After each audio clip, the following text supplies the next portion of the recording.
லஞ்சம் எனும் பேச்சுக்கே இடமில்லை. மனிதன் உலகத்தில் வாழ்வது ஒரே ஒரு முறை தான். வாழுகின்ற ஒரு முறையை நல்ல மனுஷனா நீங்க வாழுங்க.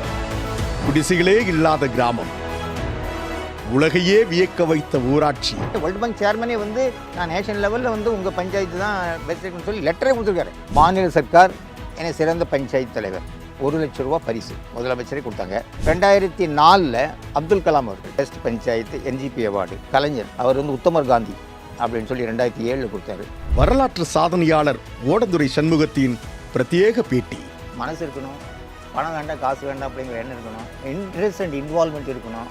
இந்த எண்ணங்கள்லாம் இருந்தால் மட்டும்தான் நீங்கள் வளர்ச்சி பார்க்கணும். ரொம்ப பெரிய கஷ்டத்தில் தான் இருந்தாங்க இந்த ஜனங்கள்லாம்.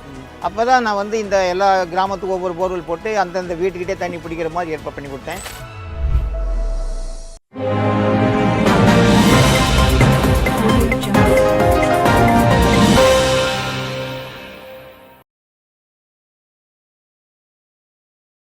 ப்ரோவோக் நியூஸ் நேயர்களுக்கு வணக்கம். இன்னைக்கு நம்ம சந்திக்க வந்திருக்கக்கூடிய நபர் ரொம்ப இன்ஸ்பைரிங்கான ஒரு பர்சன். அதாவது மேற்கு தொடர்ச்சி மலை அடிவாரத்தில் இருக்கிற மேட்டுப்பாளையம் பக்கத்தில் இருக்க ஒரு சிறிய கிராமத்தை உலகமே வியந்து பார்க்கக்கூடிய அளவுக்கு மாற்றி காட்டியவர். அரசு துறைகளில் லஞ்சம் இல்லைன்னா ஒரு வளர்ச்சின்றதை எந்த அளவுக்கு கொண்டு வர முடியும் அப்படின்றத நிரூபித்து காட்டியவர்.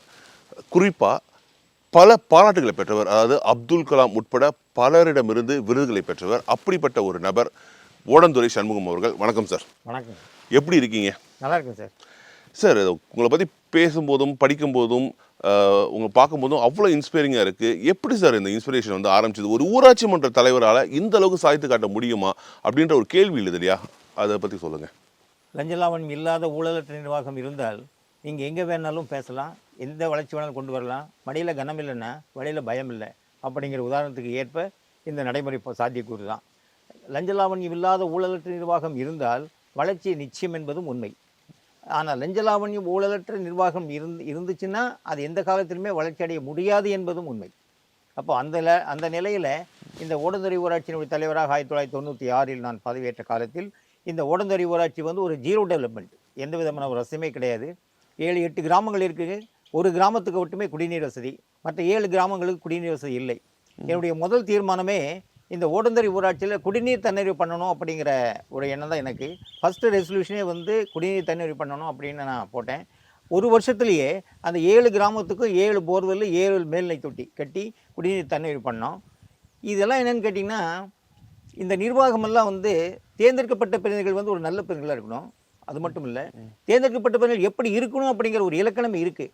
மக்களுக்காக, மக்களால் தேர்ந்தெடுக்கப்பட்ட ஒரு பிரதிநிதி, மக்களின் அடிப்படை வசதிகளை பூர்த்தி செய்வதற்காக, மக்களுக்கு தேவைப்படும் அத்தியாவசிய பொருட்கள் அனைத்தும் அவ்வப்போது சரியானபடி கிடைக்க செய்வதற்காக, ஏழை எளிய மக்களுடைய வாழ்க்கை தரத்தை உயர்த்துவதற்காக, அரசு திட்டங்களை தரமான முறையில் 100% தரமான முறையிலே செயல்படுத்துவதற்காக, பஞ்சாயத்தினுடைய தலைவர் ஏழையானாலும் பஞ்சாயத்து மட்டும் ஏழையாகக்கூடாது என்ற சீரிய நோக்கத்திலும் நல்லவனாக மட்டும் இருந்தால் போதாது, வல்லவனாகவும் இருக்கப்பட வேண்டும். இவ்வாறு செயல்பட்டால் காந்தி கண்ட கிராம சுயராஜ்யம் மிக எளிதில் குறுகிய காலத்தில் பெறுவதுடன் நம்ம அப்துல் கலாமுடைய கணவன் 2020 இந்த நாடு வல்லரசாக இருக்கும். அந்த சூழ்நிலையில் இந்த தேர்ந்தெடுக்கப்பட்ட பெண்கள் ஒரு நல்ல பெண்களாக இருக்கப்பட வேண்டும். நான் வந்த முதல் வருஷமே வந்து குடிநீர் தண்ணீர் பண்ணோம். நெக்ஸ்ட் நீங்கள் பார்த்தீங்கன்னா இந்த போர்வெல்லாம் வந்து ஒரு சம்மர் சீசனில் கொஞ்சம் பற்றாக்குறை ஏற்படும். அப்படிங்கிறதுனால எங்கள் பஞ்சாயத்து ஓரமே ஒரு பவானி ரிவர், அந்த ரிவர் வந்து பெர்னியல் ரிவரு, 12 மாதமும் தண்ணி இருக்கும். அப்போ இந்த தண்ணியை வந்து பவானி ரிவர்லேருந்து தண்ணி எடுத்து ஃபில்டர் பண்ணி என்டையர் பஞ்சாயத்துக்கும் நம்ம சப்ளை பண்ணிட்டா எந்த காலத்திலுமே குடிநீர் பற்றாக்குறை இல்லை எப்படி என்ற ஒரு நிலைமைக்கு இந்த ஊராட்சியை செய்யலாம் அப்படின்னு ஒரு முடிவு பண்ணோம். டபுள் ப்ராஜெக்டாக பண்ணிட்டீங்க. ஆமாம். அப்போ அது வந்து போர்வெல் வாட்டர் சப்ளை ஆகிட்டே இருக்கும் எல்லாத்துக்குமே குடிநீர். அவங்களாம் முதல்ல குடிநீர் பார்த்தீங்கன்னா தண்ணீர்லாம் பார்த்தீங்கன்னா 1 கிலோமீட்டர் 2 கிலோமீட்டர் நடந்து போய் தனியார் வெள்ளு, ஆறு, வாய்க்கால், இந்த மாதிரி ஒரு கண்டாமினேட் வாட்டர்கள் தான் எடுத்துகிட்டு வந்து குடிச்சிட்டு செலவு பண்ணிட்டு மற்றெல்லாம் சமைச்சு அவங்கெல்லாம் வேலைக்கு போகிறவங்க எல்லாம் அக்ரிகல்ச்சர் லேபர் அவங்களாம் ரொம்ப பெரிய கஷ்டத்தில் தான் இருந்தாங்க இந்த ஜனங்கள்லாம். அப்போ தான் நான் வந்து இந்த எல்லா கிராமத்துக்கும் ஒவ்வொரு போர்வெல் போட்டு அந்தந்த வீட்டுக்கிட்டே தண்ணி பிடிக்கிற மாதிரி ஏற்பாடு பண்ணி கொடுத்தேன். நெக்ஸ்ட் நீங்கள் பார்த்தீங்கன்னா அந்த பவானி ஆற்றுலேருந்து தண்ணி எடுத்து ஃபில்டர் பண்ணி கொடுக்கலாம்னு ஒரு பிளான் பண்ணி ஒரு ப்ரொபோசல் சர்க்கார் கொடுத்தேன். அது அப்படியே வச்சுருந்தாங்க. 99 வந்து Rajiv Gandhi national drinking water and sanitation mission 10% மக்கள் பங்களிப்புடன் 90% மத்திய சர்க்கார் இலவசமாக கொடுக்கக்கூடிய ஒரு திட்டம். அப்போ எங்கள் மாவட்ட ஆட்சியர் சொன்னால் நீங்கள் ஏற்கனவே கொடுத்த ப்ரொபோசல் வந்து பெண்டிங் வச்சுருக்கோம், நீங்கள் கம்யூனிட்டி பார்ட்டி வந்து 10% நீங்கள் கலெக்ட் பண்ணி கொடுத்தீங்கன்னா இந்த ஸ்கீம் வந்து நாங்கள் சேங்ஷன் பண்ணி கொடுத்துருவோம் அப்படின்னு சொன்னாங்க. ஏன்னா அந்த பக்கத்தில் பார்த்தீங்கன்னா ட்வாட் போர்டு கம்பைன்ட் வாட்டர் ஸ்கீம் எல்லாம் நிறைய இருக்குது. ஆனால் நம்மளுக்கு அந்த கம்பைன்ட் வாட்டர் ஸ்கீமே கிடையாது. ஏன்னா பவானி ஆற்றுக்கு நாங்கள் வடபுறத்தில் இருக்கோம். அதனால் எந்த ஒரு அரசு குடிநீர் திட்டங்களும் எங்களுக்கு யூஸ் இல்லை.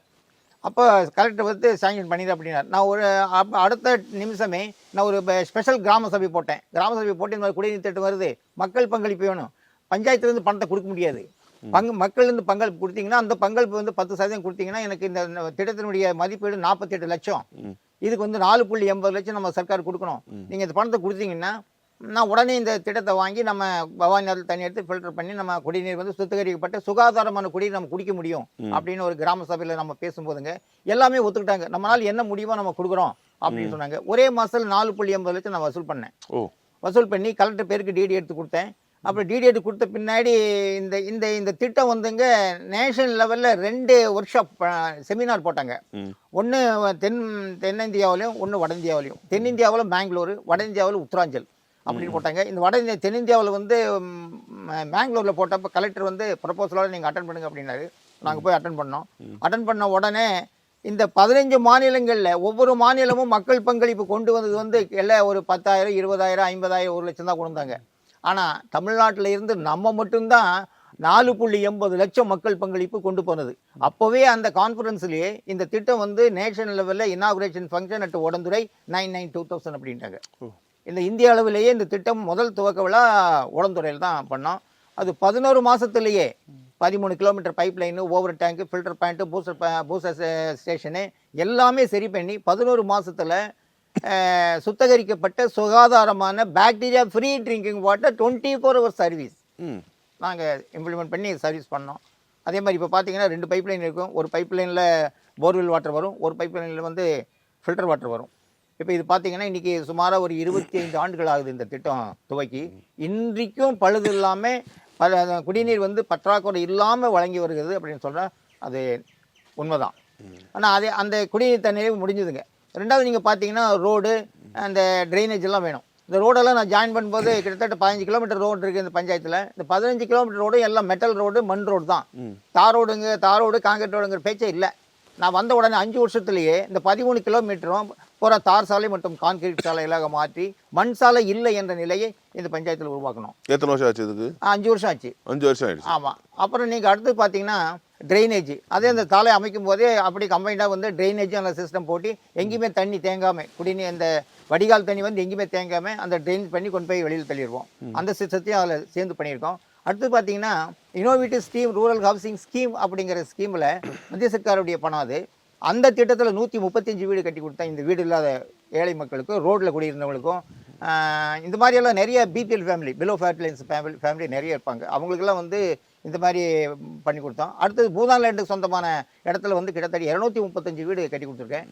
இது மாதிரி சுமாராக வந்து 2006 வரைக்குமே 650 வீடு கட்டி கொடுத்து 2006 குடிசை இல்லாத ஒரு ஊராட்சி. நான் வந்து 96 to 2001 நான் பஞ்சாயத்து தலைவர் இருந்தேன். 2001 to 2006 நான் பஞ்சாயத்து தலைவராக இருந்தேன். அப்போ 2006ங்கும் போதுங்க குடிசை இல்லாத ஒரு ஊராட்சி, அனைவருக்கும் வீடு. நெக்ஸ்ட் பார்த்தீங்கன்னா இது லேடிஸ் ரொட்டேஷன் ஆனதால மிஸ்ஸஸ் வந்து கனெக்ட் பண்ணாங்க. அவங்களும் 10 வருஷம் இருந்தாங்க. அப்போ 2007 அனைவருக்கும் வீடு, குடிசை இல்லாத ஊராட்சி நம்ம பண்ணிட்டோம். இந்த ரெண்டட் பில்டிங்கில் யாரும் இருக்கக்கூடாது, யாருமே வாடகை வீட்டில் இருக்கக்கூடாது, எல்லாத்துக்கும் ஓன் ஹவுஸ் பண்ணணும் அப்படின்னு ஒரு பிளான் பண்ணி என்னுடைய ஓன் லேண்டே வந்து 2 ஏக்கர்ஸில் கிட்டத்தட்ட ஒரு 100 வீடு கட்டியிருக்கேன். 100 வீடு கட்டி அந்த ஷெட்யூல் காஸ்டில் 2 வீடு, ஒரே வீட்டில் 2 குடும்பம் இருப்பாங்க, 3 குடும்பம் இருப்பாங்க. அவங்களெல்லாம் ஸ்பில் பண்ணி எடுத்துகிட்டு வந்து இங்கே அவங்களுக்கு வீடு கொடுத்து எல்லாருமே தனித்தனி வீடுகளாக அவங்களுக்கெல்லாம் ஒவ்வொரு குடும்பமும் ஒவ்வொரு வீடு தான் இருக்கணும் அப்படிங்கிற பிளான்லாம் பண்ணி ஷெட்யூல் காஸ்ட்டுக்கு பண்ணி கொடுத்தோம். இந்த வாடகை வீட்டில் இருக்கிறவங்களுக்கெல்லாம் ஒரு 25-30 பேர் வாடகை வீட்டில் இருந்தாங்க. அவங்களுக்கெல்லாம் மறுபடியும் 30 வீடு சர்க்காரில் கொடுத்து அவங்களுக்கும் வீடு, அனைவருக்கும் வீடு என்ற திட்டத்தை முதல்ல உடந்துறை ஊராட்சியில் 2007 நாங்கள் பண்ணியிருக்கோம். அப்போது அந்த வீடுகள் பொறுத்த வரைக்குமே இன்றைக்கி தன்னிறைவு. அப்போ நீங்கள் பார்த்தீங்கன்னா நீங்கள் இதெல்லாம் இந்த டெவலப்மெண்ட்டில் பண்ணும்போது என்னுடைய பஞ்சாயத்தோட வருமானம் பார்த்தீங்கன்னா 96 வெறும் 20,000 ரூபா தான். வெறும் 20,000 தான். எனக்கு கரண்ட் பில் பார்த்தீங்கன்னா வெறும் 2,000 ரூபா தான். மொத்த கரண்ட் பில் வருமானமே வருஷம் பூரா 20,000 ரூபா தான். அப்போ நான் இது என்ன பண்ணேன்னா 100% டேக்ஸ் அசஸ்மெண்ட், 100% டேக்ஸ் கலெக்ஷன் அப்படிங்கிற ஒரு சிஸ்டத்தை கொண்டு வந்தேன். எல்லாத்துக்கும் டேக்ஸ் ஃபிக்ஸ் பண்ணேன், எல்லாத்துக்கும் டேக்ஸ் ஃபிக்ஸ் பண்ணி கொடுத்து எல்லா 100% டேக்ஸ் கலெக்ஷன் பண்ணேன். அதில் முதல் வருஷம் நான் இந்த 20,000 இருந்த டேக்ஸை 1.25 லட்சமாக பண்ணேன். 2வது வருஷம் 2.25 லட்சமாக பண்ணேன். 3வது வருஷம் 3.25 லட்சமாக பண்ணேன். 4வது வருஷம் 5.25 லட்சமாக பண்ணேன். இது மாதிரி பண்ணி தான் பஞ்சாயத்துடைய நிதி நிலைமையை வந்து அதிகரித்தோம். அப்போது இது முதல் வருஷமே இதெல்லாம் அழிச்சு முதல் 5 ஆண்டு திட்டத்திலேயே நான் இதெல்லாம் இந்த டெவலப்மெண்ட்டில் பண்ணி கொடுத்தும் கூட நான் 20 லட்ச ரூபா சேவிங்ஸ் பண்ணி வச்சுருந்தேன் எப்படி? பஞ்சாயத்தில். அதான் இந்த இந்த இந்த இந்த இந்த இந்த ஒர்க்கெல்லாம் பார்த்துக்க நீங்கள் குவாலிட்டி ஒர்க்கு நீங்கள் பண்ணீங்கன்னா இதில் நிச்சயமாக சேவிங்ஸ் ஆகும். அதை பற்றி நீங்கள் பேசுனீங்கன்னா நம்ம நிறைய பேசலாம். இல்ல சேவிங்ஸ்ன்ற பட்சத்துக்கு 20 லட்ச ரூபா சேவிங்ஸ் ஒரு ஊராட்சியில் பண்ண முடியுமான்ற செலவினங்கள்லாம் இருக்கும். நெக்ஸ்ட் இயர் 40 லட்சம் பண்ணியிருக்கேன். இல்லை இப்போ என்னன்னா நீங்கள் வந்து இப்போ ஊராட்சிக்கு வந்து இப்போ நீங்கள் ஒரு வாட்டர் ஸ்கீம்லாம் போட்டிருக்கீங்களா, இப்போ அதுக்கான ரிப்பேர் ஒர்க்ஸ் இந்த மாதிரி நிறைய விஷயங்கள் நடக்கும். இப்போ மோட்டர் ரிப்பேர் பண்ண வேண்டியிருக்கும், இந்த மாதிரி நிறைய விஷயங்கள். அதான் சொல்கிறேன், நீங்கள் கேட்ட கேள்விக்கு நான் சொல்கிறேன். நீங்கள் லோக்கல் பாடி அட்மினிஸ்ட்ரேஷனில் ஸ்ட்ரெயிட் ஃபார்வர்டாக இருக்கணும். ஃபர்ஸ்ட்டில் குவாலிட்டி மெட்டீரியல் நீங்கள் யூஸ் பண்ணணும். ப்ராப்பராக என்ன கைடன்ஸ் கொடுத்துருக்காங்களோ அதுக்கு நீங்கள் ஃபாலோ பண்ணணும். நீங்கள் பைப் லைன்லாம் பார்த்தீங்கன்னா 1.2 மீட்டர் டெப்த்தில் தான் நீங்கள் பைப் லைனே போடணும். அப்படி நீங்கள் போட்டிங்கன்னா தான் டேமேஜ் ஆகாது, ரிப்பேர் ஆகாது. நீங்கள் ஒரு 1 ஃபீட்லேயும் 2 படியிலையும் நீங்கள் போட்டிங்கன்னா மழை பெய்யும், வண்டி போகும், உடஞ்சி போயிடும். 2000 ரூபா செலவு பண்ணுவீங்க, 5000 ரூபா செலவு பண்ணுவீங்க. ஒன்று. ரெண்டாவது, நீங்கள் குவாலிட்டி மெட்டீரியல் குவாலிட்டியாக மோட்டர் நீங்கள் ஃபிட் பண்ணல அப்படின்னு சொன்னால் 6 மாதம் ரிப்பேர் ஆயிரும். நீங்கள் ஒரு வருஷத்துக்கே வந்து 8000 ரூபா ஒரு மோட்டருக்கு ரிப்பேர் பண்ணிக்கலாம். சர்க்காருடைய விதி. அவன் கொடுத்துருக்கு 8000 ரூபா நீங்கள் ரிப்பேர் பண்ணிக்கலாம். நீங்கள் இந்த தரம் இல்லாத நீங்கள் மின்சாதனங்களை உபயோகப்படுத்திட்டீங்கன்னா 2 மாதத்துக்கு ஒரு தடவை 3 மாதத்தோட ரிப்பேர் பண்ணி இப்போ பணத்தை எடுத்து செலவு பண்ணுவீங்க. போயிருமா? நான் போட்ட மோட்டருங்க 10 வருஷம் நான் கழட்டவே இல்லை, ரிப்பேரே ஆகலை. 12 மோட்டர் இருக்குது. 12 மோட்டர் 10 வருஷம் ரிப்பேர் ஆகலை. எத்தனை ரூபா மிச்சம்? கிட்டத்தட்ட ஒரு 10 லட்சம் ரூபா. ஒவ்வொரு வருஷம் வெயிட் பண்ணி 1 லட்சம் ரூபா மிச்சம்.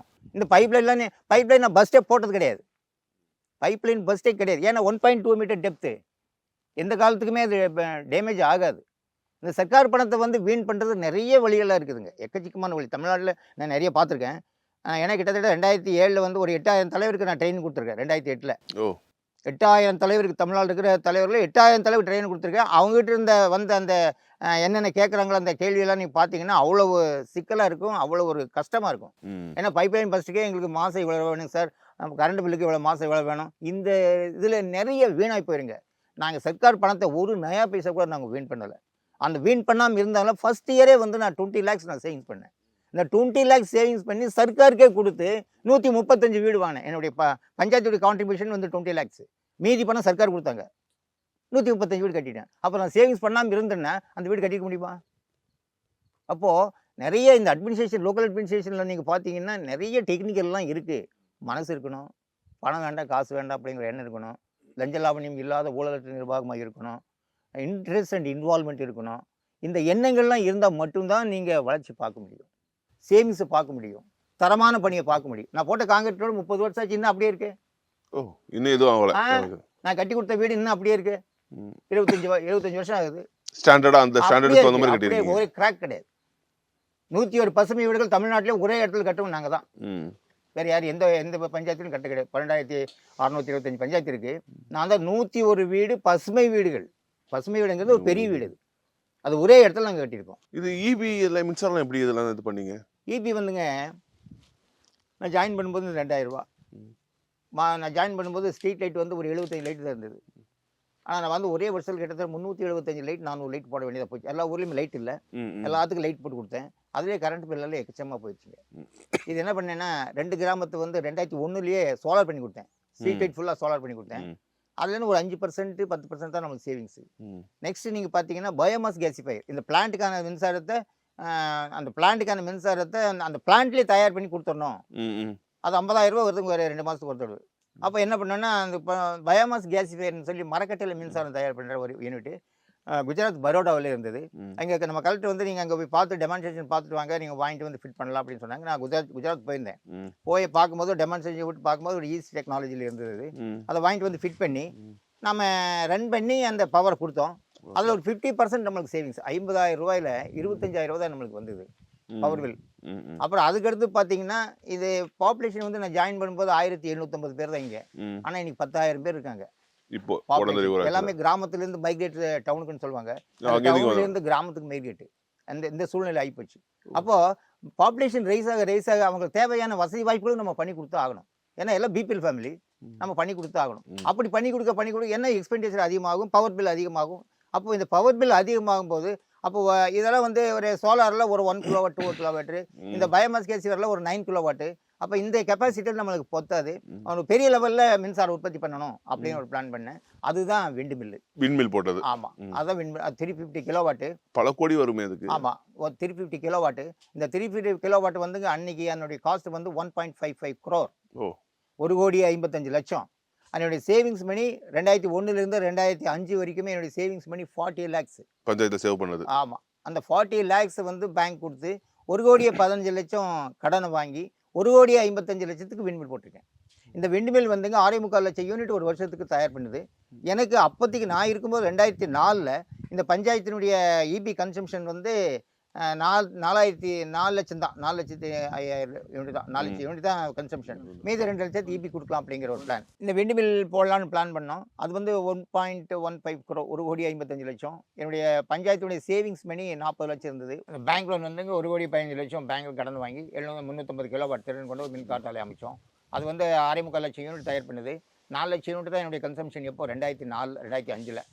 அப்போ மீதி 2 லட்சத்தை வந்து இபி கொடுத்து காசு வாங்கிக்கலாம் அப்படிங்கிற ஒரு பிளானில் பண்ணோம். ஆனால் கடன் கட்டுறதுக்கு வேறு வழி இல்லாமல் நான் அந்த விண்டுமில் கட்டுறதுவே விண்டுமில் ஓடின பணத்தையே அப்படியே கொடுத்து 1,15,00,000 பிரின்சிபல் அமௌண்ட்டும் ஒரு 30 லட்ச ரூபா வட்டியும் சேர்த்து 1,45,00,000. 2016 லோன் கம்ப்ளீட் முடிஞ்சதுங்க. 2017 இருந்து அது பஞ்சாயத்துக்கு இது வருமானமாக வந்துட்டுருக்கு. அது ஒரு பெரிய ப்ராஜெக்ட் இந்த பஞ்சாயத்துக்கு. ஏன்னா இது நான் கான்ஷியஸ் எனர்ஜி டெவலப்மெண்ட்டில் வருது. இது கிரீன் எனர்ஜி. கிரீன் எனர்ஜியில் நம்ம இதை டெவலப் பண்ணி நேஷனல் லெவலில் ஒரு பஞ்சாயத்தில் விண்டு மில் போட்டிருக்குன்னா அது உடந்துறையில் தான் இருக்க முடியும் அப்படிங்கிற ஒரு பிளான் பண்ணி கொடுத்தோம். இப்போது கரண்ட் வந்து பவர் வந்து தன்னிறைவு, ஆல் பேசிக் ஃபெசிலிட்டிஸ் எல்லாம் கொடுத்துட்டோம். ஆனால் இன்னொன்று என்னன்னு கேட்டிங்கன்னா, மக்கள்லாம் வந்து நிறைய இந்த கந்து வெட்டிகள்லாம் வாங்கிட்டு அவங்களோட ஏர்னிங் பணமெல்லாம் வீணாக போகுது அப்படிங்கிற ஒரு சிஸ்டம் இருந்தது. அப்போ வந்து நாங்கள் பைலட் வில்லேஜ், இந்த பொதுவாழ்வு திட்டத்தில் ஒரு பைலட் வில்லேஜ், நாங்கள் ஸ்டேட் லெவல் பைலட் வில்லேஜ். இந்த பைலட் வில்லேஜ் பார்க்குறதுக்கு தமிழ்நாட்டிலேருந்து எல்லா பஞ்சாயத்தும் இங்கே வருவாங்க, விசிட் பண்ணுவாங்க. வந்து எப்படி பண்ணீங்க இதெல்லாம் பார்த்து தெரிஞ்சுட்டு போவாங்க. அது வந்து டெப்டி சிஎம் வந்துங்க, இப்போ சிஎம், அப்போ அன்னைக்கு டெப்டி சிஎம் அவர் வந்து முதல்ல பார்த்த பஞ்சாயத்து நம்மளுக்கு தான். அவர் பார்த்த உடனே இந்த திட்டமெல்லாம் நம்ம ஊரகத்துறை மினிஸ்டர். ஆமாம், அவர் இதெல்லாம் பார்த்துட்டு என்ன கேட்டார்னா என்கிட்ட, நம்ம ஊரகத்துறையில் இப்படிலாம் பண்ணியிருக்கீங்களே, இதெல்லாம் எப்படி உங்களுக்கு சாத்தியக்கூறுன்னு கேட்டார். வித்தவுட் கரப்ஷன் அட்மினிஸ்ட்ரேஷன் அவர்கிட்ட சொன்னீங்க. அது கேட்டுட்டு அவர் ஒன்றும் மூச்சே விடல, சொல்லலை. துருவாக போய் சென்னை போய் ஒரே வாரத்தில் ஒரு உத்தரவு போட்டார். தமிழகத்தில் இருக்கக்கூடிய 12,625 பஞ்சாயத்து தலைவர்களும் ஓடந்துறை ஊராட்சி பார்வை செய்யப்பட வேண்டும், அதற்கான செலவுகள் அனைத்தும் அரசு ஏற்கும் அப்படின்னு சொல்லி போட்டு, ஒவ்வொரு செவ்வாய்க்கிழமையும் எனக்கு 60 பஞ்சாயத்து தலைவர் இங்கே வந்துடுவாங்க. ஒவ்வொரு செவ்வாய்க்கிழமையும் ஒவ்வொரு மாவட்டத்துக்கு 10 பேர், 6 மாவட்டம் 60 பேர், அடுத்த 6 மாவட்டம் 10 பேர் 60 பேர், அடுத்த 6 மாவட்டம் 60 பேர், இப்படியே வந்துங்க ரொட்டேட்டில் தமிழ்நாடு முழுவதுமே ஒரு 8,000 தலைவர் நான் பார்த்துருப்பேன். ட்ரைனிங் கொடுத்தேன். அப்போ நான் எங்கள் ஏடி பஞ்சாயத்து என்ன சொன்னாருன்னா, இத்தனை பேர் வர்றாங்களே, நீங்கள் ஒரு மைக்ரோ ஃபைனான்ஸ் ஸ்டார்ட் பண்ணலாம், அதுக்கு நீங்கள் வரவங்கிட்ட எல்லாம் 1000 ரூபா ஃபீஸ் போடுங்க அப்படின்னு சொன்னார். வந்து பார்க்கறதுக்கு 1000 ரூபா ஃபீஸ் போட்டது எனக்கு 1,50,000 லட்ச ரூபா கலெக்ஷன் ஆச்சுங்க. அப்படியா? ஒரு வருஷத்துல 1,50,000 லட்ச ரூபா எனக்கு கலெக்ஷன் ஆச்சு. அந்த 1,50,000 லட்ச ரூபாய் VPRC, village poverty reduction committee அப்படின்னு சொல்லி நாங்கள் வச்சுருந்தோம். அந்த கமிட்டிக்கிட்டே இந்த 1,50,000 லட்ச ரூபாய் கொடுத்து மைக்ரோ ஃபைனான்ஸ் அப்படிங்கிற ஒரு சிஸ்டம் அது. அதுக்கு என்ன பண்ணிங்கன்னா, நீங்கள் ஒரு எஸ்சி எஸ்டி இவங்கெல்லாம் வந்து அவசரம், ஒரு லேடி ப்ரெக்னென்ட்டு அல்லது காய்ச்சல், குழந்தை பள்ளிக்கூடத்துக்கு படிக்க போக முடியல, புஸ்தகம் வாங்க காசு இல்லை, அவன் காய்ச்சலுக்கு கூட்டிகிட்டு போகணும், யூனிஃபார்ம் எடுக்க பணம் இல்லை, அந்த மாதிரி ஒரு சிக்கல்லாம் வந்துன்னு கேட்டிங்கன்னா, இந்த பகுதி வாரியாக ஒரு பிரதிநிதி வச்சுருந்தோம். அப்போ அந்த யார் பணம் கேட்குறாங்களோ அந்த பகுதி வாரி பிரதிநிதி வந்து சிபார்சு பண்ணி ஒரு லெட்டர் கொடுத்தாங்கன்னா, இது மாதிரி எனக்கு 1000 ரூபாயிலிருந்து 10,000 ரூபாய்க்கு கடன் கொடுப்போம், அது weekly instalment or monthly instalment எப்படி வேணாலும் நீங்கள் கட்டலாம், ஒரு 50 பைசா தான் இன்ட்ரெஸ்ட்டு, அது நீங்கள் கட்டிக்கலாம், கட்டிட்டு மறுபடியும் வேணாலும் வாங்கிக்கலாம். அந்த மாதிரி ஒரு சிஸ்டம் வச்சுருந்தோம். அது வந்து இப்போ பகுதி வாரி பிரதிநிதி கையெழுத்து போட்டு கொடுத்து சிபார்சு பண்ணி கொடுத்தாங்கன்னா, நீங்கள் கொண்டு வந்து ஆஃபீஸில் கொடுத்தீங்கன்னா அப்பயே பணம் கொடுத்துருவாங்க. ஒன்றும் கிடையாது, பெட்டி காசு வச்சுருப்பாங்க, பெட்டி கேஸ் அப்படியே எடுத்து கொடுத்துருவாங்க. அவன் weekly instalment or monthly instalment அவன் கொடுத்துருவான், பண்ணிடுவான். அது ஒரு மைக்ரோ ஃபைனான்ஸுங்க ரொம்ப சிஸ்டம், சூப்பர் சிஸ்டம் வந்ததுங்க. ஏன்னா அவனுடைய பணம் நிறைய சேவிங்ஸ் ஆச்சு. இப்போ நீங்கள் பார்த்தீங்கன்னா, அந்த விபிஆர்சி வில்லேஜ் பாவர்ட்டி ரிடக்ஷன் கமிட்டிலேயே நிறைய பேர்த்துக்கு மில்க் அனிமல்ஸ் கொடுத்தோம், கோட்டு கொடுத்தோம், அப்புறம் சிறுதொழில் பண்ணுறதுக்கு பண்ணி கொடுத்தோம். பேக்கேஜ் ட்ரிங்கிங் வாட்டர் நீங்கள் வரும்போது பார்த்துருப்பீங்க, பேக்கேஜ் ட்ரிங்கிங் வாட்டர் ஒரு சிஸ்டம் அங்கே ஸ்டார்ட் பண்ணி இந்த மாதிரி பாட்டில் தண்ணி தயார் பண்ணுறது, ம். அதை நாங்கள் பண்ணி கொடுத்து எல்லாமே சேல்ஸ் பண்ணி தான் அது ஒரு கிட்டத்தட்ட ஒரு 10, பஞ்சாயத்துக்கான 20 வருவாயா மாறிடும். வருவாயாக மாறிடுச்சு. அது ஒரு நல்ல இன்கம்மு. ம். அப்புறம் அவங்கவுங்களுக்கு இண்டிவிஜுவலாக சொந்த தொழில் பண்ணுறதுக்கும் பணம், பேங்க் லோனு, மானியம் ம். இதெல்லாம் கொடுத்து அந்த மைக்ரோ ஃபைனான்ஸ் சிஸ்டம் வந்து சூப்பராக இந்த இதில் நாங்கள் செலவு பண்ணி பண்ணோம். அது மாதிரி நிறைய வீட்டு வசதி, அடிப்படை வசதி, மைக்ரோ ஃபைனான்ஸ் சிஸ்டம், இண்டிவிஜுவல் தண்ணீர் நிறைந்த ஊராட்சி. ஆமாம், முழு அளவில் எல்லாருக்கு குடிக்க தண்ணி இருக்கு, நல்ல நல்ல சுத்தமான தண்ணி இருக்கு, வீடு இருக்கு, சுத்தமான பகுதி வீடுகள் இருக்கு, வீடு இருக்கு, வேலை வாய்ப்பு வேலைவாய்ப்பு இருக்கு, இருக்கு. வேலை வாய்ப்பு இருக்கு, பணம் கேட்டா படிக்கிறதுக்கு லோனுக்கு. பள்ளிக்கூடம் பார்த்தீங்கன்னா நான் ஜாயின் பண்ணும்போது ஒரே ஒரு எலிமெண்ட்ரி ஸ்கூல் இருந்தது. ஒரு 3.25 ஏக்கரை வந்து கிட்டத்தட்ட ஒரு 60 வருஷமா பிரைவேட் என்கரேஜ்மெண்ட். இது கவர்மெண்ட் லேண்டு தான், பிரைவேட் என்கரேஜ்மெண்ட். ஓ. அது என்ன பண்ணேன்னா, எனக்கு ஒரு எலிமெண்ட்ரி ஸ்கூல் தான் இருக்குது. அந்த எலிமெண்ட்ரி ஸ்கூலுக்கு இடமே இல்லை, வெறும் ரோட்டில் தான் இருந்தது. நம்ம இப்போ ஆஃபீஸ் ரூம் இருக்குங்களா, அந்த இடத்துல தான் முதல்ல எலிமெண்ட்ரி ஸ்கூல். அப்போ எப்படியே வந்து இந்த 3.25 ஏக்கரை கண்டுபிடிச்சேன். இந்த 3 ஏக்கர் கண்டுபிடிச்சி அவனை எவிஷன் பண்ணணும் அப்படின்னு பிளான் பண்ணி அவன் கலெக்டர் பெட்டிஷன் கொடுத்து அவனை எவிஷன் பண்ணேன். எவிஷன் பண்ணி தூக்கி அந்த பக்கம் அவனை தூக்கி எரிஞ்சு போட்டு அதில் கொண்டு போய் ஒரு எலிமெண்ட்ரி ஸ்கூல் கட்டினேன். எலிமெண்ட்ரி ஸ்கூல் கட்டி கொஞ்ச நாள்லேயே வந்து அவன் ஹைகோர்ட் போனான். ஹைகோர்ட்டில் போய் டிஸ்மிஸ் பண்ணேன். அப்புறம் ஆர்டர் வாங்கிட்டு வந்து எலிமெண்ட்ரி ஸ்கூல் கட்டி அப்புறம் எலிமெண்ட்ரி ஸ்கூல் மிடில் ஸ்கூல் பண்ணேன். மிடில் ஸ்கூல் ஹை ஸ்கூல் பண்ணேன். ஹை ஸ்கூல் ஹையர் செகண்டரி பண்ணேன்.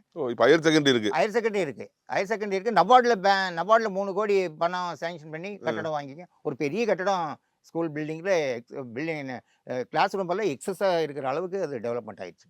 கிரவுண்ட்ல இருந்து எல்லாமே இருக்கு. ஆமாம், எஜுகேஷன் பொறுத்த வரைக்கும் பசங்களுக்கு வந்து, ஏன்னா எனக்கு இப்போ +2 போகணுன்னா ஒரு 6-7 கிலோமீட்டர் 8 கிலோமீட்டர் போகணும். +2 போய் படிக்கணும்னா இந்த பசங்க. அப்போ இந்த டெபிசிட் இந்த சால்வ் பண்ணுறதுக்காகவே அந்த ஹையர் செகண்டரி பண்ணிங்க. அது நபார்ட் பேங்க்ல பணம் வாங்கி ஸ்கூல் பில்டிங் கட்டி ஃபில்ஸ் எல்லாம் பண்ணி வச்சிருக்கேன். இவ்வளோ ஸ்கீம்ஸ் இம்ப்ளிமெண்ட் பண்றீங்க, இவ்வளோ நாலேஜ்ஃபுல்லாக பேசுறீங்க. என்ன படிச்சிருக்கீங்க? 10th படிச்சிருக்கீங்களா சார்? 10வது படிச்ச ஒருத்தரால இந்த அளவுக்கு சாதிக்க முடியுதுன்றது வந்து ரொம்ப கேட்கறதுக்கு ரொம்ப ஆச்சரியமா இருக்கு. Interest and involvement. படிப்பு வந்து முக்கியம் இல்லை, எந்த சாதனைக்கு. சர்வீஸ் தான் முக்கியம். சரி, இவ்வளோ தூரம் பண்ணியிருக்கீங்க இல்லையா? நீங்கள் வந்து உங்களுக்கு வந்து நிறைய தடைக்கற்கள் இருந்திருக்கும். ஏன்னா நீங்கள் வந்து லஞ்சம் வாங்காத ஒரு ஆள், நீங்கள் ஒரு இன்ட்ரெஸ்டோட சர்வீஸ் மைண்டடாக பண்ணுறீங்க. ஆனால் கூட இருக்க எல்லாரும் அப்படி இருக்க மாட்டாங்க. ப்ளஸ் அதிகாரிகள் இருப்பாங்க. அதிகாரிகள் ப்ளஸ் வந்து அந்த எம்எல்ஏ இருப்பாங்க, எம்பி இருப்பாங்க, இந்த மாதிரி நிறைய பொலிட்டிஷியன்ஸ் இருப்பாங்க. இவங்கெல்லாம் வந்து இதுலேயே வந்து லஞ்சம் வாங்காமல் பண்ணுறீங்க, எங்களுக்கு இந்த கான்ட்ராக்ட் கொடுங்கலாம் கேட்டு அந்த மாதிரி உங்களுக்கு பிரச்சனை வந்தது இல்லையா? நான் 96 ஜாயின் பண்ணும்போது காலையில் பஞ்சாயத்து தலைவர் பதவியேற்பு, மதியத்துக்கு மேலே துணைத் தலைவர் பதவியேற்பு. இந்த துணைத் தலைவர் தமிழ்நாடு முழுவதும் நீங்கள் பார்ப்பீங்க, மெம்பர்களுக்கு காசு கொடுத்து அவன் துணைத் தலைவர் ஆவாங்க. மெம்பர்களுக்கு 10,000 20,000 கொடுத்து, ஏன்னா துணைத் தலைவர் வந்து தலைவரோட செக்கில் ஜாயின் சிக்னேச்சர். துணைத் தலைவர் இதை காசு கொடுங்களா, அதுக்காக அவன் மெம்பர்களுக்கு பணம் கொடுத்து ஆகிறது தமிழ்நாட்டில் வாடிக்கையாக இருக்குது. தலைவர் வந்து காலையில் பதவியேற்பு, மதியத்துக்கு மேலே துணைத் தலைவர் பதவியேற்பு. காலையில் தலைவர் பதவியேற்போட நான் ஒரு 15 நிமிஷம் பேசினேன். என்ன பேசினேன்னா, நீங்கள் இந்த பஞ்சாயத்து உறுப்பினர்களாக எதுக்காக வந்திருக்கீங்க, நீங்களாம் எப்படி இருக்கணும், நீங்கள் ஒரு 500 பிரதிநிதிகள் வந்து ஒரே இடத்துல ஒரே நேரத்தில் போய் நேரடியாக சந்தித்து தன்னுடைய குறைகளை சொல்ல முடியாதுன்ற காரணத்தினால் அந்த 500 நபர்களும் சேர்ந்து ஒரு பிரதிநிதியை செலக்ட் பண்ணியிருக்காங்க. அந்த பிரதிநிதி தான் நீங்கள். அப்போ நீங்கள் அந்த சர்வீஸ் பண்ணுறதுக்கு அந்த ஜனங்களுக்கு என்னென்னலாம் வசதி வாய்ப்பு வேணுமோ அது பண்ணி கொடுக்க வேண்டியது உங்கள் கடமை. நீங்கள் இந்த 5 வருஷம் வந்து ஒரு சிறப்பாக பண்ணீங்கன்னா நெக்ஸ்ட் அடுத்த 5 வருஷமும் நீங்கள் வர்றதுக்கு வாய்ப்பு இருக்கும். ஆனால் காசு பணங்கள் எதிர்பார்க்க இருந்ததுன்னா நிச்சயமாக வரக்கூடாது. மனிதன் உலகத்தில் வாழ்வது ஒரே ஒரு முறை தான். வாழுகின்ற ஒரு முறையை நல்ல மனுஷனாக நீங்கள் வாழுங்க. இல்லை நீங்கள் மேலே போய் எம்மகிட்ட ஒரு 1/2 டிக்கெட் கொடுங்க, கீழே பாக்ஸ் சைக்கிள் இருக்குது பார்த்துட்டு வந்துடலான்னு சொன்னால் வந்துட முடியும்னு நினைக்கிறீங்களா? வரவே முடியாது. ஒரே ஒரு முறை தான் உலகத்தில் மனுஷனாக இருக்க போகிறோம். ஒரு 15 நிமிஷம் பேசுனுங்க. மதியத்துக்கு மேலே துணைத் தலைவருக்கு போட்டி இல்லை. 9 பேர் உட்காந்துருக்காங்க. நானும் பார்வையாளர் உட்காந்துருக்கேன், எலெக்ஷன் ஆஃபீஸர் உட்காந்துருக்காரு. ஒருத்தர் இப்போ நாமினேட்டே தாக்கல் பண்ண மாட்டேங்கிறாங்க. எல்லாம் அப்படியே 9 பேர் உட்காந்துருக்கானுங்க. அப்புறம் நான் இருந்துட்டு, எப்போ யாரோ தாக்கல் பண்ணுங்க, அடுத்தது பண்ணலன்னா அன்ன போஸ்ட்டில் வந்துடுவான், அதனால பண்ணுங்க. பண்ண மாட்டேன்ட்டாங்க. ஏன் பண்ண மாட்டேங்கிறீங்க கேட்டால், நீங்களே யாரோ ஒருத்தர் சொன்னுங்கண்ணா நிற்கட்டும் அப்படின்னாங்க. இப்போ நான் அப்படி சொல்லக்கூடாது, இது எலெக்ஷனு, ஆஃபீஸர் இருக்காரு, அப்படியெல்லாம் பண்ணக்கூடாது அப்படின்ட்டு. அப்புறம் ஆஃபீஸர் இருந்துட்டு, இல்லைங்க நம்மளுக்குள்ளே என்னங்க நீங்கள் சொல்லுங்கள் அப்படின்ட்டாங்க. சரி, நான் இந்த பையனை வச்சுக்கலாம் அப்படிங்கிறவங்க கை தூக்குங்க அப்படின்னு 8 பேர் தூக்கிட்டாங்க. துணைத் தலைவர் அந்த போஸ்ட். எப்போ? 96, 2001 இதே தான், 2006 இதே தான், 2011 இதே தான். அதாவதுங்க 20 ஆண்டு காலத்தில் தலைவரோ துணைத் தலைவரோ பஞ்சாயத்து செக்ரட்டரியோ பஞ்சாயத்து உறுப்பினர்களோ ஒரு ஜல்லி நயா பைசா கூட யாருக்கிட்டையும் வாங்கிக்க மாட்டாங்க. அப்படியா? ஆமாம். உங்களை அதிகாரிகிட்ட இருந்து வாங்க சொல்லி சொல்கிறேன், வாங்கிக்க மாட்டாங்க. எங்கள் ஃபைலெல்லாம் நீங்கள் பிடிஓட்டு கொடுத்தாலும் சரி, கலெக்டர் கொடுத்தாலும் சரி, செக்ரட்டரி கவர்மெண்ட் கொடுத்தாலும் சரி, 8 நாள் திரும்பி வந்துடுவாங்க. 8 நாளில் ப்ராசஸ் முடிஞ்சு வந்துடும். பெண்டிங்கே ஆகாது. ஓஹோ. பெண்டிங்கிற வாய்ப்பே இருக்காது. ஏன்னு கேட்டிங்கன்னா நாம் வந்து ஒரு சைட் ஃபார்வேர்டு ஒன்று ஸ்கீம்ஸை வந்து பக்காவாக 100% குவாலிட்டி சர்டன் பீரியடில் முடித்து கொடுத்துட்றோம். புரியுதுங்களா? இதை government of India, other state representatives, collector, செக்ரட்டரிக்கெல்லாம் பார்வைக்கு வருவாங்க போதுங்க, உங்களுக்கு காட்டுறதுக்கு ஒரு ஒரு வில்லேஜ் இருக்கணும். ஓ, அவங்களுக்கு வந்து இது நாங்கெல்லாம் பண்ணியிருக்கோம் அப்படின்னு காட்டுறதுக்கு. ஏன்னா நெக்ஸ்ட் இயர் ஃபண்ட் வாங்கணுமே. ஓகே. வேர்ல்டு பேங்க் சேர்மன் வர்றாரு. வேர்ல்டு பேங்க் சேர்மன் வந்து இங்கே நீங்கள் ஸ்கீமை வந்து ஒன்றும் சரியில்லையே அப்படின்னோடனே நெக்ஸ்ட் இயர் உங்களுக்கு ஃபண்ட் கொடுக்க மாட்டாரு. நீங்கள் போன ஸ்கீமில் நீங்கள் பண்ணலை, நான் எப்படி நான் பணம் கொடுக்கணும் அப்படின்னு சொல்லுவார்ல. அந்த மெரிட்ல நான் இருந்தேன். ஓகே. அதனால அந்த பணம் எவனும் நம்மகிட்ட கேட்க முடியாது. பணங்கிற பேச்சே பேச முடியாது. ஏன்னா ஒர்க்கும் குவாலிட்டி 100% குவாலிட்டி, சர்டன் பீரியடு. என்ன ஆடிட்டிங் வந்தாலும் அவங்களால எதுவுமே வந்து ஒன்றும் பண்ண முடியாதுங்க. ஒன்றும் பண்ண முடியாது. ஆடிட் வந்து புதுசாக திருப்பி கையால் போட்டு போக வேண்டியது தான். நான் 97ல் 1 லட்ச ரூபாய் எனக்கு டொனேஷன் கொடுத்தாங்க. 97ல் 1 லட்ச ரூபாய் இன்னைக்கு எத்தனை ஆளுங்க அது? 35 வருஷத்துக்கு 30 வருஷத்துக்கு முன்னாடி. இன்னைக்கு எடுத்தது பல கோடி டொனேஷன் கொடுத்தாங்க. நீங்கள் ஏதோ அட்மினிஸ்ட்ரேஷன் பண்ணிக்கிங்க, ஏதோ நிர்வாகத்துக்கு செலவு பண்ணிக்க அப்படிங்க. நான் அது 1ஆம் நம்பர் அக்கௌண்ட்டில் கிரெடிட் பண்ணாதீங்க பணத்தை. அதான் நான் வச்சிருக்கலாம், நானே வச்சுக்கலாம் அந்த பணத்தை. யாரும் ஒன்று கேட்க முடியாது. அந்த பணத்தை கொண்டு போய் 1ஆம் நம்பர் அக்கௌண்ட்டில் கிரெடிட் பண்ணேன். ஆடிட்டர் வர்றாரு, மாதத்துக்கு 2 மாதம் 3 மாதத்துக்கு ஒரு ஆடிட்டர் வருவார். அப்புறம் கேஷ் புக்கை வெரிஃபை பண்ணுறாரு.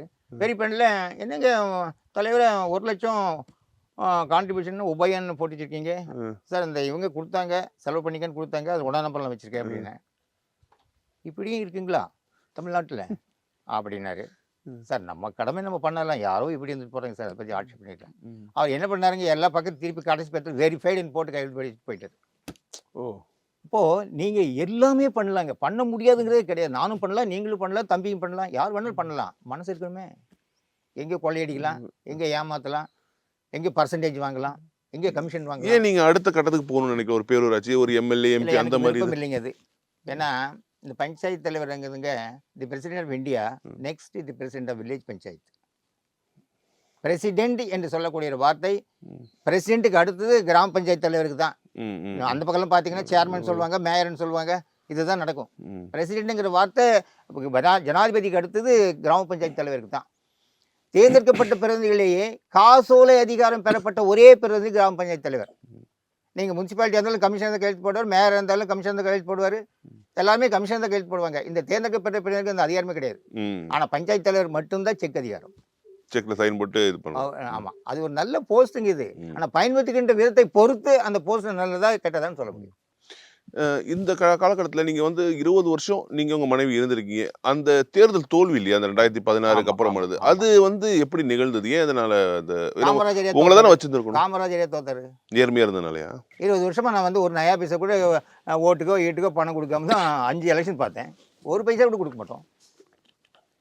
அடுத்த எலெக்ஷனில் எப்படியும் நம்ம பணம் கொடுக்கணும்னு ஒருத்தர் முன் வர்றாரு, பணத்தை வாங்கிட்டு போடுறாங்க. என்ன சொல்லுவீங்க சமுதாயம்? மக்களுக்கு இவ்வளோ பண்ணியிருக்கீங்களே நீங்கள், அது யோசிக்கலையா? அவங்க பண்ணியிருக்கேன், அது யோசிக்கலையா? நம்ம எப்படி யோசிப்பாங்க? நம்ம தான் 1000 ரூபாய்க்கு ஓட்டு போடுறோமே, 1000 ரூபாய்க்கு ஓட்டு போடுறோம், கால் கோல்ஸுக்கு ஓட்டு போடுறோம், குடத்துக்கு ஓட்டு போடுறோம், குவார்ட்டருக்கு ஓட்டு போடுறோம், பிரியாணிக்கு ஓட்டு போடுறோம். எப்படி நீங்கள் வீடு கட்டி கொடுத்து அவங்க அதுக்காக ஓட்டு போடுவாங்க? நாங்கள் அதுக்கெல்லாம் ஓட்டு போடுவோம், வீடு கட்டி போட மாட்டோம். அன்னைக்கு தேவைக்கு. ஆமாம், போதும். சமுதாயம் அப்படி தான் இருக்குது. என்னைக்கு சமுதாயம் மாறும், இன்னைக்கு அரசியல்வாதியை தப்புன்னு நீங்கள் சொல்லக்கூடாதுங்க. இன்னைக்கு சமுதாயம் என்னைக்கு மாறுதோ அன்னைக்கு அரசியல்வாதி மாறிக்குவாங்க. மக்கள் தான் மாறணும். ஆமாம், மக்கள் தான் மாறணும். நீங்கள் தான் பணம் கேட்குறீங்க, நீ பணம் கேட்கறதால நம்ம கொள்ளையடிக்கிறாங்க. இல்லாட்டி அவங்களுக்கு கேட்கலாமில்ல.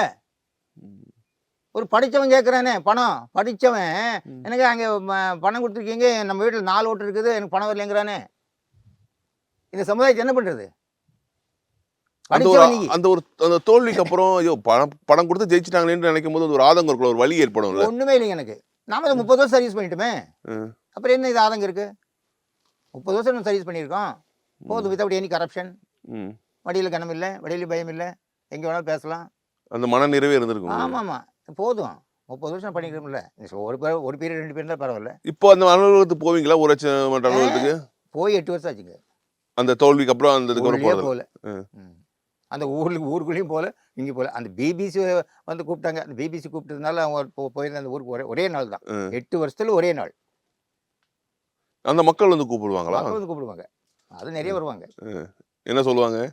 எப்படியோ ஏமாந்து போயிடுச்சுங்களே, என்ன பண்ணுறது, எப்படியோ ஏமாந்து போயிடுச்சுங்களே, நீங்கள் இல்லாமல் பஞ்சாயத்தே இப்போ இல்லைங்க, எல்லாம் தேஞ்சு கிடக்குது, களவாடி கிடக்குது, அப்படி இப்படி நிறைய சொல்லுவாங்க. சரி சரி, அது உங்கள் தலையில் இருக்குது, நீங்கள் உங்கள் தலையில் நீங்களே மண்ணு பண்ணி போட்டீங்க. அது அப்படி சொல்லும்போதுங்க அவங்க வந்து சொல்லுவாங்க, இப்போல்லாம் பஞ்சாயத்து ரொம்ப தேஞ்சு போச்சுங்க, வீணாக போச்சு, இந்த 5 வருஷம் ஒன்றுமே கிடையாது, வெறும் காங்கிரீட் ரோடும் தார் சாலையும் போவோம், நல்லா இருக்கிற காங்கிரீட் ரோடு மேலேயே காங்கிரீட் போட்டாங்க. ஓ. அப்புறம் நல்லா இருக்க டிச்சியே இடிச்சு கட்டினாங்க, தேவையில்லாத இடத்துல பைப் லைன் போட்டாங்க, பணம் தேடுறதுலேயே குறியா இருந்தாங்க, அப்படின்னு தான் இன்னைக்கு சொல்றாங்க. உங்களை தோல்வி அணிந்த சேர்ந்த அந்த நபர் இருக்காருல்ல? ஆமா, எங்க பெரியப்பா பையன் தான் தம்பி. அப்படி அவங்க சொந்த ஆமா ஆமா. அவங்கள்ட்டலாம் வந்து கேட்கலையா நீங்க ஏன் இது காசு கொடுத்து இது பண்ணீங்க அப்படின்ற மாதிரி? கேட்கணுங்க, அது அவங்களுக்கு உரிமை. அது எலெக்ஷன் வந்து நீங்களும் நிக்கலாம், தம்பியும் நிக்கலாம், அவங்களும் நிக்கலாம், எல்லாமே நிக்கலாமே. நீங்க நிக்கக்கூடாதுன்னு சொல்றதுக்கு நமக்கு என்ன அதிகாரம்? அது அவங்க உரிமை. அது நீங்க இந்த வாங்கின விருதுகள் இருக்குல்ல, ஆமா, அதை பத்தி சொல்லுங்க. உங்களுக்கு கிடைத்த மிகப்பெரிய பாராட்டு எது? நீங்க ரொம்ப உயரிய பாராட்டுன்னு நினைக்கிறீங்க? எது உயரிய விருதுன்னு நினைக்கிறீங்க? எனக்கு வந்துங்க முதல்ல 98ல் மாநில சர்க்கார் எனக்கு சிறந்த பஞ்சாயத்து தலைவர் 1 லட்சம் ரூபாய் பரிசு. மாநில சர்க்காரே, அப்போ முதலமைச்சர் இருந்தார் கருணாநிதி அவர்கள். கருணாநிதி அவங்க முதலமைச்சரே கொடுத்தாங்க, 1 லட்சம் ரூபாய் பரிசு கொடுத்தாங்க எனக்கு. 98. 2001ல்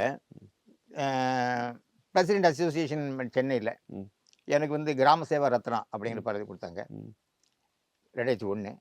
2002ல் வந்து வேர்ல்டு பேங்க் சேர்மன் அவர் வந்து பார்த்துட்டுங்க அப்ரிஷியேஷன் லெட்டர் எனக்கு அனுப்பிச்சார் அங்கே வாஷிங்டன்லேருந்து. 2003ல் புதுவாழ்வு திட்டம், அப்போது ஜெயலலிதா அந்த அம்மா வந்து பைலட் வில்லேஜில் ஒரு வில்லேஜ் அப்படின்னு சொல்லி எனக்கு அப்ரிஷியேட் பண்ணி கொடுத்தாங்க. 2004ல் அப்துல் கலாம் அவர்கள் எனக்கு பெஸ்ட் பஞ்சாயத்து NGP அவார்டு விருது கொடுத்தாங்க. அந்த மூமெண்ட் எப்படி இருந்துச்சு? அதுதான் எனக்கு ரொம்ப என்னன்னு கேட்டிங்கன்னா, நாங்கள் வந்து நான் 2 தடவை போயிருக்கேன். ஃபஸ்ட்டு டைம் வந்து இந்த ஸ்டேட் லெவல் கமிட்டியில் இருந்தேன் 2003 2004ல். அப்போது நார்த் இந்தியா டூர் கொடுத்தாங்க எங்களுக்கு ஒரு 15 பேர்த்துக்கு. மத்திய பிரதேஷ், மகாராஷ்டிரா, ராஜஸ்தான், குஜராத்தில். நம்ம ரூரல் டெவலப்மெண்ட்டும் அங்கே இருக்கிற ரூரல் டெவலப்மெண்ட் கம்பேர் பண்ணி இப்போ இந்த வாட்ஸ்அப் மேனேஜ்மெண்ட்டெல்லாம் எப்படி பண்ணியிருக்கீங்க அதெல்லாம் பார்த்துட்டு சொல்லுங்கள் அப்படின்னு சொல்லி அனுப்பிச்சிருந்தாங்க. அதில் அங்கெல்லாம் நார்த்தெல்லாம் போய் பார்த்தீங்கன்னா நம்ம கம்பேர் பண்ணி பார்த்தீங்கன்னா நம்ம தமிழ்நாடு ஒரு 50 வருஷத்துக்கு முன்னால் இருக்குன்னு சொல்லலாம். ஓ, அந்த அளவுக்கு? ஆமாம். அது எந்த ஆட்சி இருந்தாலும் சரி, இந்த ஆட்சி அந்த ஆட்சி எந்த ஆட்சி இருந்தாலும் நாட்டை கம்பேர் பண்ணி பார்த்தீங்கன்னா நம்மள ஒரு 50 இயர்ஸ் அட்வான்ஸ் அப்படிங்கிறது நிதர்சனமான உண்மை. அது மாட்டுக்கிறதே கிடையாது. நான் பார்த்த அளவில் ஒன்று அது பார்த்துட்டு நான் நேரடியாக நம்ம வந்து ஜனாதிபதிக்கு வந்து நம்ம அப்பாயின்மெண்ட் கேட்டோம். அப்போயே கொடுத்தாரு. அப்போவே அப்ரிஷியேஷன் பண்ணோம். யாரெல்லாம் என்னென்ன பண்ணியிருக்கீங்கன்னு விசாரிச்சார். அப்போ நம்ம எல்லாம் சொன்னோம். நான் ஜனாதிபதி பார்க்குறோன்னு நீங்கள் புறப்படும் போதே சொல்லியிருந்தாங்க. நான் ஒரு புக்லேட் தயார் பண்ணி கொண்டு போயிருந்தேன். ஓ, ஆமாம். என்னெல்லாம் பண்ணியிருக்கீங்க? ஆமாம் அப்படின்னு சொல்லி அவர் புக்லேட் அவர்கிட்ட கொடுத்து அவன் வாங்கிட்டாரு. வாங்கிட்டு அப்புறம் எல்லாமே கேட்டு யாரெல்லாம் என்னென்ன பண்ணியிருக்கீங்க நல்லா விசாரிச்சு அப்போ நான் என்ன பண்ணியிருக்கேன்னு சொன்னேன். புக்லேட் இருக்குங்க சார் அப்படின்னு சொன்னேன். அவர் அப்போவே வந்து சரி வாங்க, நான் ஒரு மொகல் கார்டன் ஃபார்ம் பண்ணியிருக்கேன், அதை பார்த்துட்டு அதெல்லாம் மொகல் கார்டன் பார்த்துலாம் அந்த கதவை தாண்டின உடனே ஃபோட்டோகிராஃபர் ரெடியாக நிற்கிறாருங்க. அப்புறம் அப்படியே நின்று அப்படியே ஃபோட்டோ எடுத்துட்டாங்க. அப்புறம் அந்த மொகல் கார்டனில் சுற்றி காமிச்சிட்டு வந்துட்டோம். அடுத்தது தான் நம்ம NGP அவார்டுக்கு போயிருந்தோம். விஞ்ஞான பவனில் எங்களுக்கு விருது கொடுத்தாங்க. அதில் பார்த்தீங்கன்னா கிட்டத்தட்ட ஒரு 1200 பேர், நேஷனல் லெவலில் ஒரு 1200 பேர் இருப்பாங்க. இந்த 1200 பேர் விருதை கொடுத்துட்டவர் இன்னைக்கு ஈவினிங் வந்து என்னுடைய மாளிகையில் உங்களுக்கு எல்லாத்துக்கும் டின்னர் அப்படின்னு சொன்னார். ஆனால் அங்கே போய் பார்த்தீங்கன்னா நம்ம வடநாட்டுக்காரெல்லாம் பாவம், எந்த காலத்திலையும் ஒரு இந்திய பிரஜை ஜனாதிபதி மாளிகையை பார்க்கறது சாத்தியக்கூறே கிடையாது. ஒரு இந்திய பிரஜையாக இருக்கிறவங்க இது வரைக்கும் இந்த ஜனாதிபதியும் அப்படி பண்ணலை. இனிமேல் இருக்கிற ஜனாதிபதி இருக்கிறவங்க பண்ணுறாங்களோ இல்லையோ அது வேறு சமாச்சாரம். ஆனால் அவர் மட்டும் இன்னைக்கு டின்னர் எல்லாத்துக்கும் நான் என்னுடைய மாளிகையில் டின்னர்னு சொல்லிட்டுங்க. ஏகப்பட்ட வெரைட்டிஸுங்க. ஒரு பக்கம் ஸ்வீட் வெரைட்டிஸு, ஒரு பக்கம் காரம் வெரைட்டிஸு, ட்ரிங்க்ஸு, எல்லாமே ஏகப்பட்டதெல்லாம். பாவம் அந்த நார்த் இந்தியாவில் பார்க்காதவங்க அதை சாப்பிட்றது பார்த்தீங்கன்னா எவ்வளோ சந்தோஷம், அது மிகுந்த சந்தோஷம், அது அருமையான சந்தோஷம். அந்த நிகழ்வு ஒரு அருமையான நிகழ்வு. ஜனாதிபதிகிட்ட நம்ம விருது வாங்கினதுங்க. அதுக்கடுத்தது கலைஞர், அவர் வந்து உத்தமர் காந்தி அப்படின்னு சொல்லி 2007 கொடுத்தாரு. அப்புறம் அதுக்கடுத்ததுங்க 2007 ஜப்பான் யூனிவர்சிட்டி அது அப்ரிசியேஷன் லெட்டர். ஃப்ரான்ஸ்லேருந்து அப்ரிசியேஷன் லெட்டர். உலகம் முழுக்க. ஆமாம். ஆனா இங்கேயும் உலகம் முழுக்க இருந்து வந்துட்டு போயிருக்காங்கல்ல? ஆமாங்க. 42, 43 கண்ட்ரி வந்து விசிட் பண்ணி போயிருக்காங்க. ஓ அப்படியா? அவங்களாம் என்ன பண்ணுவாங்க, என்ன பேசுவாங்க, இது அவங்க பண்ணுவாங்க? என்ன அது பேசுறது எல்லாமே நம்ம வீடியோஸ் எல்லாம் வந்துருவாங்க. கலெக்டர் வந்துடுறாரு. எல்லாம் அப்போ டிஸ்கஸ் பண்ணிடுவாங்க. அப்போ பார்த்துட்டு இது மாதிரி டெவலப்மெண்ட்ஸ் வந்து சிறப்பாக இருக்குது அப்படி. அதான் சேர்மனே, வேர்ல்டு பேங்க் சேர்மனே வந்து நான் நேஷனல் லெவலில் வந்து உங்கள் பஞ்சாயத்து தான் பெஸ்ட் இருக்குன்னு சொல்லி லெட்டரே கொடுத்துருக்காரு. ஓ ரைட்டிங்லேயே வாஷிங்டன்லேருந்து எனக்கு அனுப்பிச்சிருந்தாரு. அப்போது இதெல்லாம் கொடுத்தாங்க. உத்தமர் காந்திங்கிறது கலைஞர் வந்து எனக்கு முதல்வர், நான் தான் ஃபர்ஸ்ட் முதல் ஆள் நான் தான். ஒரு 15 பேர், 15 பேரில் முதல் ஆள் நான் தான் கொடுத்தாரு. அப்போவே வந்து அந்த விருது வாங்கிட்டேன்னா என்னை முதல் ஆள் எனக்கு அவர் தான், எனக்கு மட்டும்தான் அவர், மற்றவங்களுக்கெல்லாம் இப்போ சிஎம் அவர் கொடுத்தாரு. ஆமாம், அப்ப டெப்டி சிஎம். அப்ப டெப்டி சிஎம் ஊரகாட்சி துறை அமைச்சர் இருந்தார். அவர் தான் எல்லாத்துக்கும் கூட்டிட்டு போய் அவர் கொடுத்துட்டாரு. அப்புறம் எல்லாம் வந்து ஒரு ஹாலில் அசம்பிள் ஆனாங்க. அப்புறம் அப்போவே என்னை கூப்பிட்டு, ஏன்னா நான் இங்கே வந்து பார்த்துட்டு போயிருக்காருல்ல, 7 மாதம் பார்த்துட்டு போயிருக்காரு, எனக்கு 10ஆம் மாதம் கொடுக்குறாங்க. அப்போ வந்து என்னை கூப்பிட்டு, சண்முகனா வாங்க வந்து உங்கள் நிர்வாகத்தை பற்றி ஒரு 10 நிமிஷம் இந்த தலைவர்களுக்கு கொஞ்சம் பேசுங்களேன் அப்படின்னாரு. அந்த இதில் அதில் செக்ரட்டரி, அவங்க மினிஸ்டர் எல்லாமே இருந்தாங்க. ஒரு 10 நிமிஷம் பேசணும். பின் ட்ராப் சைலன்ஸு. அவ்வளோ நீட்டாக அது இருந்ததுங்க. ஒரு 10 நிமிஷம் பேசணும். பேசிட்டு அப்புறம் எல்லாம் வந்துட்டோம். கலைஞர் முடிஞ்சதுங்க. அதுக்கடுத்து வந்து அப்புறம் ப்ரைவேட் தான். ஃபாரினர்ஸ் சொல்லிட்டு இருந்தீங்க. ஃபாரினர்ஸ் வந்து ஃப்ரான்ஸ்லேருந்து கொடுத்தாங்க. அப்புறம் டொரண்டோ யூனிவர்சிட்டி இங்க வந்து அந்த விசிட் பண்ணாங்கல்ல, அது மற்ற நாடுகள்ல இருந்து அவங்களாம் என்ன சொல்லுவாங்க இதை பார்த்துட்டு? அவங்க நாடுகள் ரொம்ப அப்ரிஷியேட் பண்ணாங்க. இது மாதிரி எல்லாம் வந்து ஒரு ரூரல் டெவலப்மெண்ட் வந்து ரொம்ப சிறப்பாக பண்ணியிருக்கீங்க அப்படின்ட்டு எல்லாமே அப்ரிஷியேட் பண்ணாங்க. அவங்க ஃப்ரான்ஸ்லேருந்து பண்ணாங்க, ஹைதராபாத்லேருந்து, ஏன்னா ஸ்டேட் லெவலும் நிறைய வந்துருப்பாங்க. நம்ம ஸ்டேட் லெவல்லேருந்து எல்லா ஸ்டேட்டும் வந்திருக்காங்க, இங்கே வந்து பார்த்துட்டு போயிருக்காங்க. இந்த நேஷனல் லெவல் ஸ்கீம்ஸ் எல்லாம் எவ்வளோ இம்ப்ளிமெண்ட் பண்ணியிருக்கோம் அப்படின்னு சொல்லி பார்த்துட்டு போயிருக்காங்க. அதுக்கு அடுத்தது வந்து கவர்னர் நியூஸ் 7ல் ஒரு ஃபங்க்ஷன் சிறப்பு விருதுன்னு கொடுத்தாங்க எனக்கு. அப்போ கவர்னர் கூப்பிட்டுருந்தாங்க, கவர்னர் தான் கொடுத்தாரு. அது கொடுத்தாங்க. பிகைண்ட் வித் கோல்டு மெடல், இந்த மாதிரி நிறைய கொடுத்தாங்க. ஸோ இப்போ வந்து அந்த பொது வாழ்க்கையிலேருந்து கொஞ்சம் விடுபட்டாச்சு ஒரு 8 வருஷமா. என்ன பண்ணிட்டு இருக்கீங்க இப்போ? அக்ரிகல்ச்சர் இருக்குங்க. முதல்ல போஸ்ட்ல இருக்கும்போது அகையே பார்க்க மாட்டேன். ஒரு 10% பார்ப்பேன், 90% தான் சர்வீஸ் பண்ணுவேன். இப்போ வந்து கிட்டத்தட்ட 100% நான் அக்ரியில் இருக்கேன். என்னெல்லாம் பயிர் போட்டிருக்கீங்க? வாழை போட்டிருக்கேனுங்க, பாக்கு இருக்கு, அப்புறம் இப்போ வந்து தர்பூசணி போட்டிருக்கேன். ஓகே, ரெடி பண்ணிட்டு இருக்கோம். இது மாதிரி இப்போ கிராப் ரொட்டேஷன் அப்படியே போயிட்டு இருக்கோம். காலையிலேருந்து நைட் வரைக்கும் விவசாயம் பண்ணி அதை தாண்டி ஃபேமிலியோடலாம். ஆமாம். என்ன சொல்கிறாங்க வீட்டில எல்லாம்? வீட்டில் ஒன்றும் இல்லைங்க, நீ எதுக்கு போறீங்க, பேசாமல் இருங்க அப்படிங்கிறாங்க. உழைச்ச வரைக்கும் போதும், ஊருக்கு 30 வருஷம் சர்வீஸ் பண்ணியிருக்கீங்க. எங்கள் அப்பா 86 to 91 பஞ்சாயத்து தலைவர், அதுலேயும் நான் தான் பண்ணுங்க. 91 to 96 அந்த அம்மா எலெக்ஷனே வைக்கல, அந்த 5 வருஷம் நான் தான் பண்ணேன். இப்போ 96 to 2001 வரைக்கும் அது ஒரு 10 வருஷம், அதில் 20 வருஷம், அம்மா ஒரு 10 வருஷம், 30 வருஷம். ஆக்சுவலாக இதுக்கெல்லாம் ஒரு இன்ஸ்பிரேஷன் ஒன்று இருக்கும்ல, இது இந்த அளவுக்கு ஒர்க் பண்ணி போனால் உங்கள் அப்பா சொன்னீங்க இல்லையா, இப்போ இந்த இன்ஸ்பிரேஷன் எங்கேருந்து ஆரம்பிச்சு? எங்கள் அப்பாவே ஒரு ஸ்ட்ரீட் ஃபார்வர்டுங்க. எங்கள் அப்பாவே வந்து 86ல் ஒரு பஞ்சாயத்தில் வாங்கும்போது 4 லட்ச ரூபா ஃபண்டு கொடுத்தாங்க, சர்க்கார் ஃபண்டு. அந்த 5 வருஷமும் அவர் நிர்வாகம் பண்ணிட்டு மறுபடியும் அவர் பதவி தீரும்போது மறுபடியும் அந்த 4 லட்ச ரூபா கவர்மெண்ட்டுக்கு ஹேண்டில் பண்ணார். செலவு பண்ணி போக எல்லா செலவும் பண்ணிட்டு, வருமானத்தை செலவு பண்ணிட்டு அந்த பணத்தை மிச்சம் பண்ணி அந்த 4 லட்ச ரூபாய் திருப்பி சர்க்காருக்கே கொடுத்தாரு. அவர் அதே மாதிரி பாலிசி, அந்த பாலிசி நம்ம ஃபாலோ பண்ணோம். அடுத்து நீங்கள் பார்த்தீங்கன்னா எனக்கு வந்து ஒரு அஃபிஷியல் மூமெண்ட்டு எனக்கு நல்லா இருக்குங்க. நான் வந்து பொலிட்டிஷியன் போகவே இல்லை. பொலிட்டிஷியன் ரெக்கமெண்டேஷனோ பொலிட்டிஷியனுடைய கிரீவன்ஸ்க்கோ நான் போகல. எனக்கு official moment up to bottom எனக்கு சிறப்பாக இருந்தது. நீங்கள் இவ்வளோ ஸ்கீம்ஸ் வந்து கொண்டு வந்திருக்கும்போது ஆஃபீஸர்ஸோட சப்போர்ட்ஸ் வந்து ரொம்ப, யார் உங்களுக்கு ரொம்ப சப்போர்ட்டாக இருக்கும்? எனக்கு வந்துங்க இப்போ சீஃப் செக்ரட்டரியுடைய முருகானந்தம், அவர் தான் இன்னைக்கு நான் 3 வருஷம் கலெக்டர் இருந்தார் இங்கே கோயம்புத்தூர். ஆமாம், பெஸ்ட் மேன், சூப்பர் ஆஃபீஸர்னா அவர் தாங்க. இன்ட்ரெஸ்ட் அண்ட் இன்வால்மெண்ட்னா அவர் மாதிரி ஒரு அதிகாரி நீங்கள் பார்க்க முடியாது. ஏன்னா அந்த மக்கள் மேலே நல்ல ஆசை, அந்த திட்டங்கள்லாம் அவங்களுக்கு செயல்படுத்தி கொடுக்கணும். பெரும்பாலும் ஷெட்யூல் காஸ்ட் ஷெட்யூல் ட்ரைப்ஸுக்கு வந்து நிறைய ஹெல்ப் பண்ணணும் அப்படின்னு நினைப்பாருங்க. நம்ம என்ன போய் கேட்டாலுமே கொடுத்துருவாருங்க, இல்லைன்னு மட்டும் சொல்ல மாட்டார். நான் 60 வீடு கேட்டேன், 60 வீடுங்களா, மீதி எவ்வளோ இருக்குன்னா 65, 135க்கு எடுத்துங்க அப்படின்ட்டார். அது மாதிரிங்க 100% இந்த ப்ராஜெக்ட் வரது சப்போர்ட் பண்ணது, புதுசாக ஒரு ப்ராஜெக்ட் வந்தாலும் சொல்லிடுறது, இது வரப்போகுது அப்படின்னு கூட சொல்லிடுவாங்க, பண்ணிருங்க அப்படின்றவாரு. நான் பண்ணிடுவேன்.